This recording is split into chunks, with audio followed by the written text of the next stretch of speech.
Attorney, 15 years na ang kaso ko sa ombudsman. Wala pang trial, wala pang hatol. Pwede ko po bang ipa-dismiss yan dahil sobrang tagal na?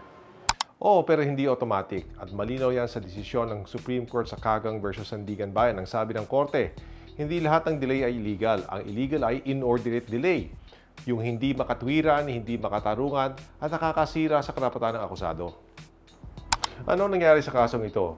Ang mga opisyal ng Sarangani ay inireklamo noong 2003. Ang ombudsman nag-imbestiga, naghiwa-hiwalay ng kaso, nagpalit ng testigo, nag-refile. Nagtagal na mahigit isang dekada ang kaso pero ang information na isang pa lang noong 2011. Ang tanong, too late na ba?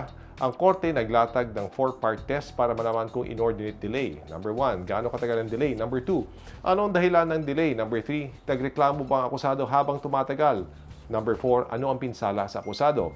Kung lahat ay pabor sa akusado, pwedeng i-dismiss. Pero may mahalagang babala ang korte, hindi pwedeng maghintay ka lang ng tahimik. Tapos kapag nasampahan ka na ng kaso, saka mo sasabihin matagal na. Dapat nag-demand ka, nag-follow up, umaksyon ka habang pending pa. Kung hindi, parang pumayag ka sa delay.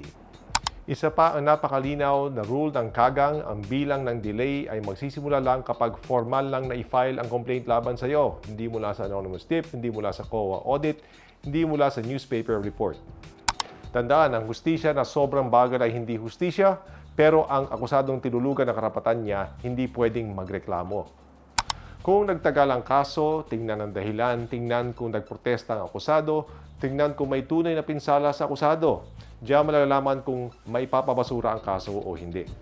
Kahit bago maksyon, lagi mo na pag-isipan. Ito si Attorney Tony Roman, handang magbigay ng free legal advice na walang lokohan.